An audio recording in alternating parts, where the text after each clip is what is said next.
Assalamualaikum warahmatullahi wabarakatuh. Salam sehat kawan Diska. Kembali lagi kita berjumpa di info sehat, informasi seputar kesehatan. Tentunya masih bersama kawan Diska, Dinas Kesehatan Pengendalian Penduduk dan Keluarga Berencana Kota Madiun. Bagaimana kabarnya hari ini kawan? Semoga kawan Diska dimanapun berada, di rumah, di tempat kerja, selalu diberi kesehatan dan rezeki yang berkah barokah untuk semua kawan Diska dan keluarga. Nah, kali ini kawan Diska, topik yang akan kita bahas, yang akan kita diskusikan adalah tentang PPOK. Nah, apa itu PPOK? Kalau tidak salah bulan lalu atau 2 bulan yang lalu kita pernah membahasnya juga nih. Nah, nanti kita refresh lagi nih pengetahuan kita tentang PPOK nih. Nah, telah hadir di studio kita di kawan Diska Dr. Gabriela nih dari Puskesmas Demangan nih. Bagaimana dokter kabarnya hari ini? Iya, baik. Baik. Panggilannya dokter Gaby ya dok ya? Iya.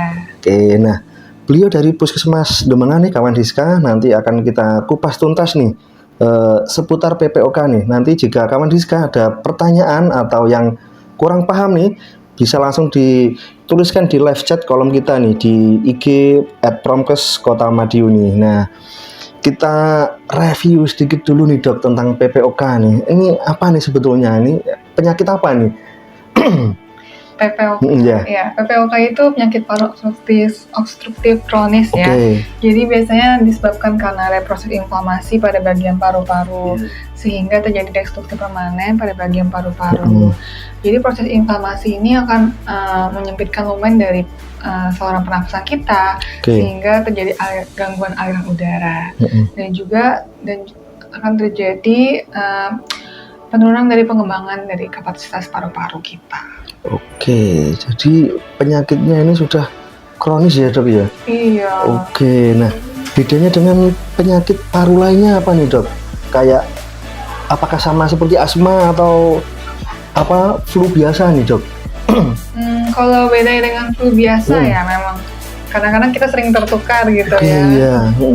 Biasa kalau misalnya pada flu biasa itu kan disebabkan karena apa? Karena infeksi dari virus, dari jamur, atau dari bakteri. Tapi kalau misalnya PPOK ini bisa disebabkan karena paparan jangka panjang dari asap rokok, kemudian polutan, iritan-iritan lainnya. Terus biasanya kalau flu biasa itu kan biasanya durasinya itu lebih singkat. Biasanya kurang dari 3 minggu. Tapi kalau misalnya untuk PPOK itu bisa lebih dari 3 bulan. Terus kemudian untuk gejalanya itu biasanya tuh PPOK itu persisten ya. Jadi dia terus menerus dan dipicu biasa dengan aktivitas makin berat. Kemudian kalau misalnya flu biasa itu dia itu intermittent. Jadi kalau misalnya ada serangan dari infeksi itu baru jadi nggak setiap hari gitu ya. Dan gejalanya itu mudah cepat membaik ya, dengan pengobatan bisa kembali pulih dengan sempurna ya. Tapi kalau misalnya PPOK tidak terlalu membaik dengan pengobatan, masih ada batuk-batuknya, jadi tidak bisa pulih secara sempurna seperti itu. Jadi kalau flu biasa nih kita obati mungkin 1 minggu 2 minggu sembuh sendiri ya dok ya? Iya. Nah kalau apa namanya PPOK ini apakah juga disertai sesak gitu dok?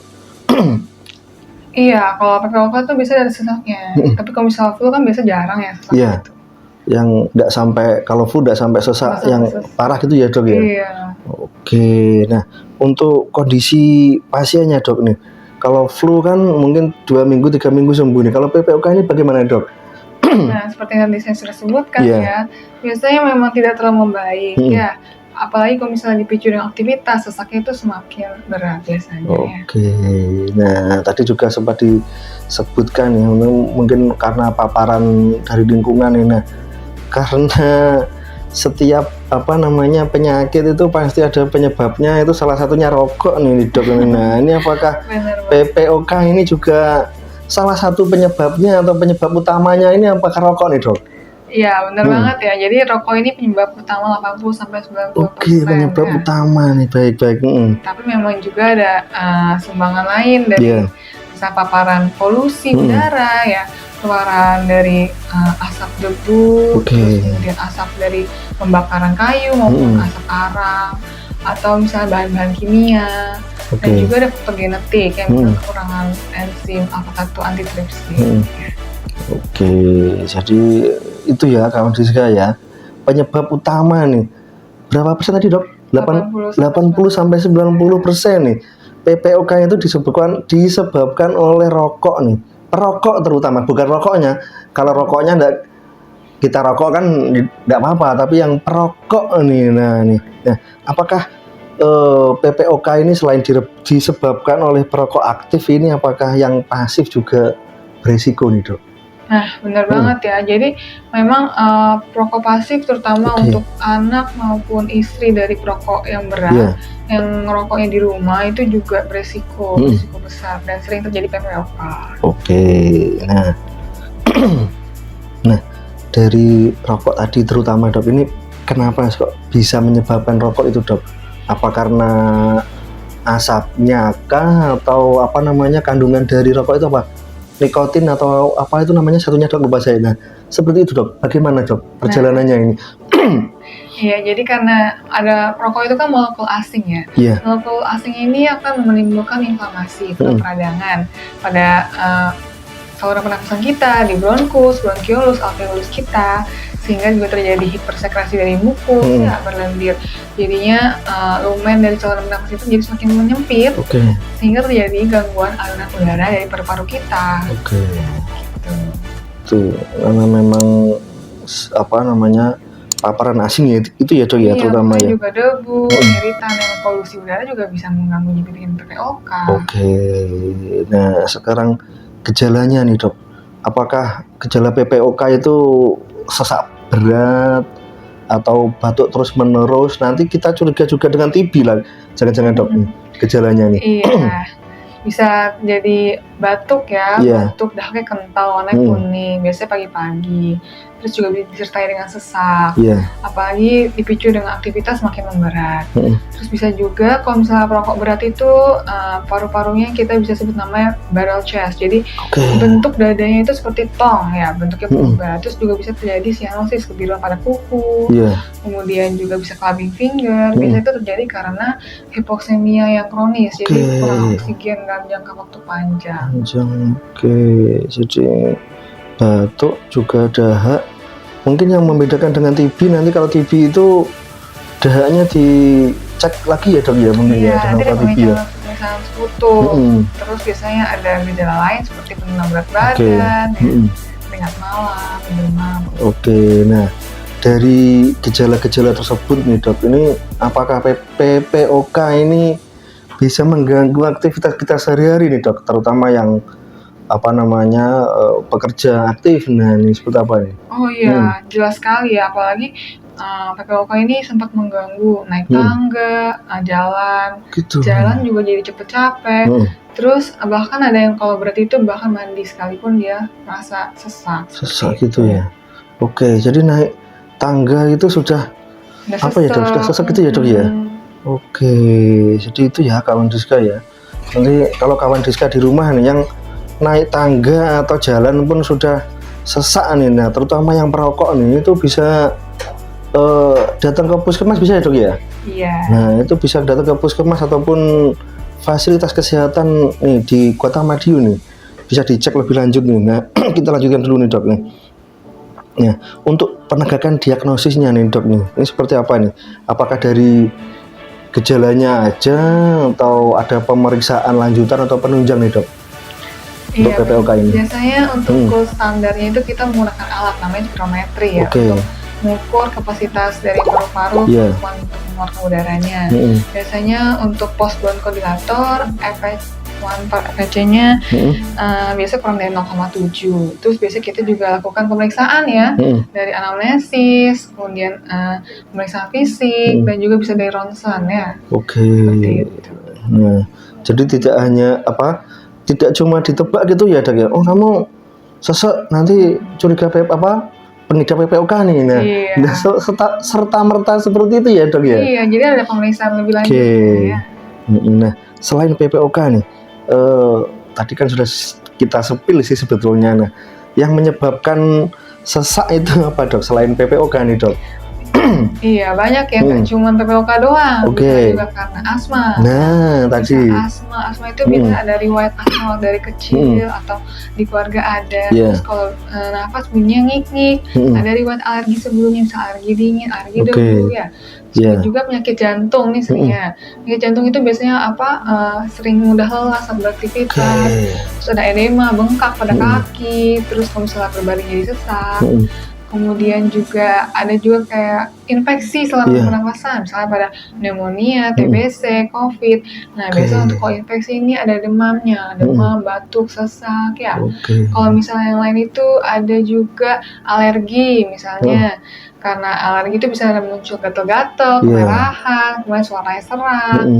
Ada juga karena serangan panik ya, kadang-kadang juga kita sering kayak serangan panik, jadi sesak nafas tiba-tiba, kok sesak nafas, tapi jantungnya berdebar. Sebenarnya itu nggak apa-apa, pasti periksa semuanya hasilnya normal. Itu ternyata serangan panik.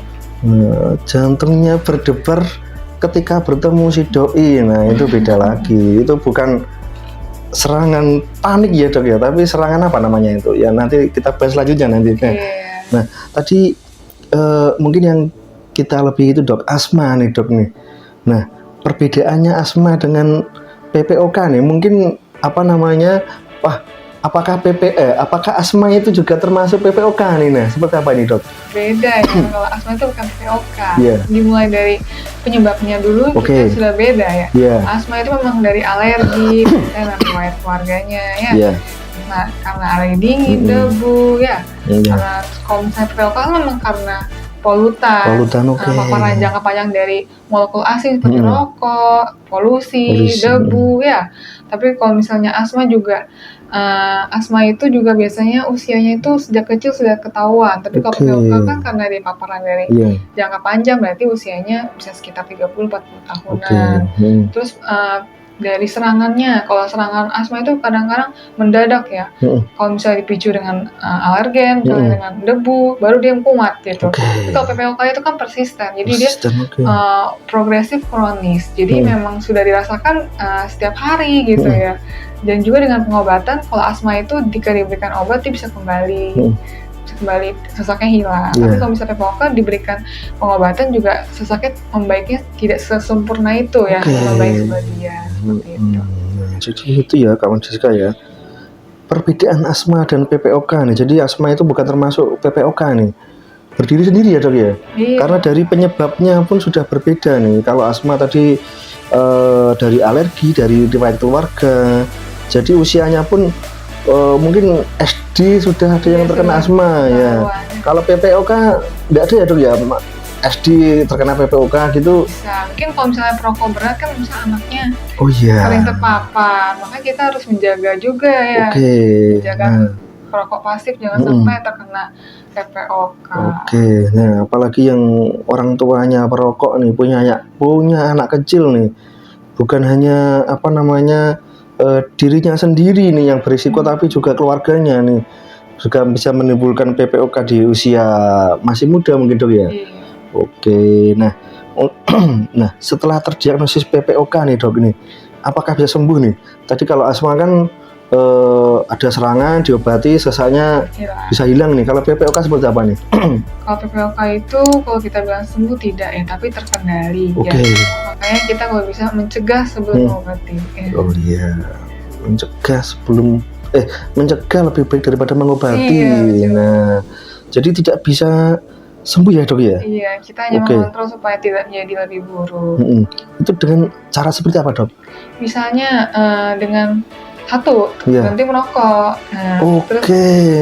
Merokoknya harus berhenti ya. Terus gunakan ventilasi yang baik di ruangan ya. Jadi kalau misalnya ada asap pembakaran kayu gitu, ventilasinya harus baik. Terus juga gunakan masker. Misalnya kita kerja di tempat yang penuh dengan debu, bahan kimia, kita gunakan masker. Sama juga kita bisa olahraga rutin ya, bagus ya. Rehabilitasi paru-paru. Jadi kalau olahraga itu juga memperbaiki kapasitas paru-paru kita.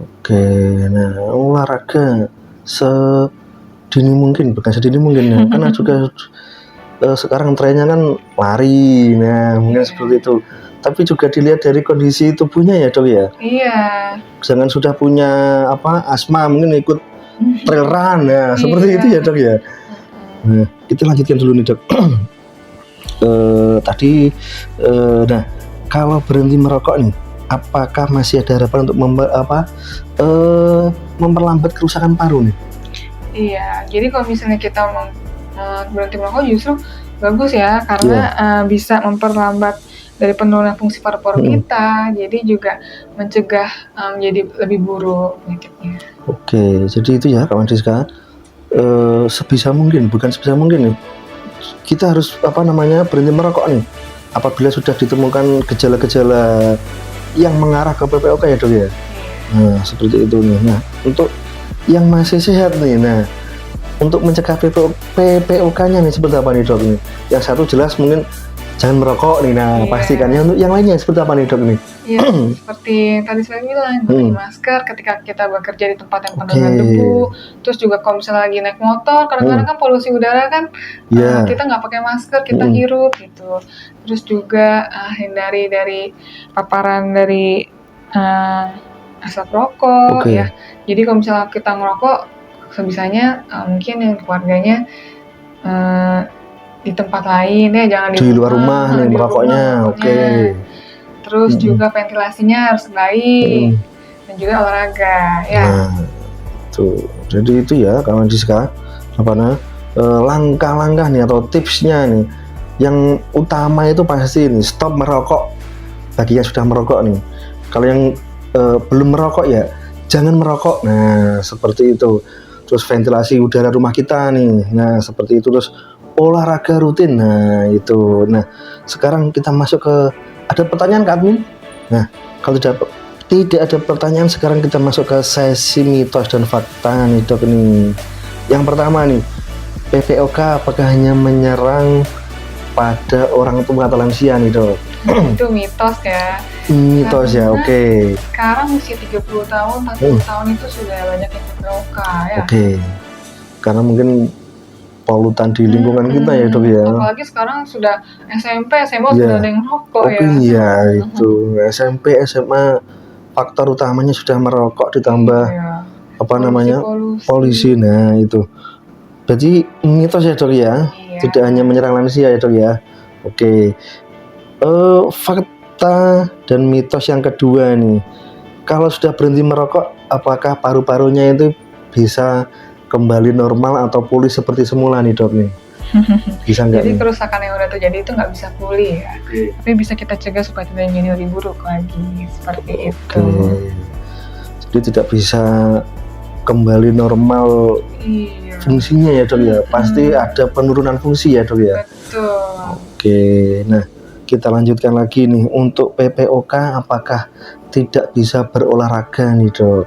Nah, salah ya, jadi PPOK bisa berolahraga, cuma mungkin dipilih jangan olahraga yang terlalu berat, nanti kan memicu sesak. Yang tadi ya dok ya, sudah punya PPOK trail run di Gunung Lawu, nah seperti itu kan pasti menyiksa dirinya sendiri ya dok ya. Jadi dipilih olahraga yang mungkin sesuai kebutuhan kita nih, kemampuan kita nih. Nah jadi salah ya dok ya, tetap bisa berolahraga, tapi jenis olahraganya. Nah kita lanjutkan. Kalau sudah memakai obat hirup nih, apakah menimbulkan ketergantungan ya dok selamanya nih kita memakai itu? Enggak, justru memperbaiki kualitas hidup karena membantu untuk kita supaya bisa beraktivitas dengan baik gitu ya. Jadi salah ya atau mitos ya kawan Rizka ya. Justru itu yang akan memperbaiki ya dok ya, atau menjaga kualitas hidupnya nih. Nah ada pertanyaan Kak Min? Nah kalau tidak ada pertanyaan nih dokter nih, mungkin terakhir nih pesan untuk kawan Rizka di rumah seperti apa nih dalam mencegah ataupun yang sudah mengalami PPOK nih, seperti apa nih dok? Nah pesannya ya, satu, berhenti merokok. Kita lebih baik mencegah daripada mengobati. Mencegah daripada mengobati. Yang utama tetap merokok ya dok ya. Iya. Nah karena dimanapun pasti ada perokok saja ya dok ya, naik motor itu masih megang rokok, itu sulit sekali dibilangi ya dok ya. Oke, nah ada tambahan dokter? Sudah itu saja. Oke, nah kalau tidak ada tambahan, terima kasih dokter atas sharingnya nih, diskusi kita hari ini tentang PPOK nih, penyakit paru obstruktif kronis. Bener dok saya? Iya. Nah, oke, terima kasih. Nah, semoga di lain episode nanti kita bisa bertemu kembali dokter. Salam sehat untuk dokter. Nah, semuanya. Terima kasih kawan Diska sudah stay tune di IG Live kita @fromkes Kota Madiun, dan jangan lupa subscribe channel YouTube kita @kawandiska5145. Terima kasih, salam sehat, wassalamualaikum warahmatullahi wabarakatuh.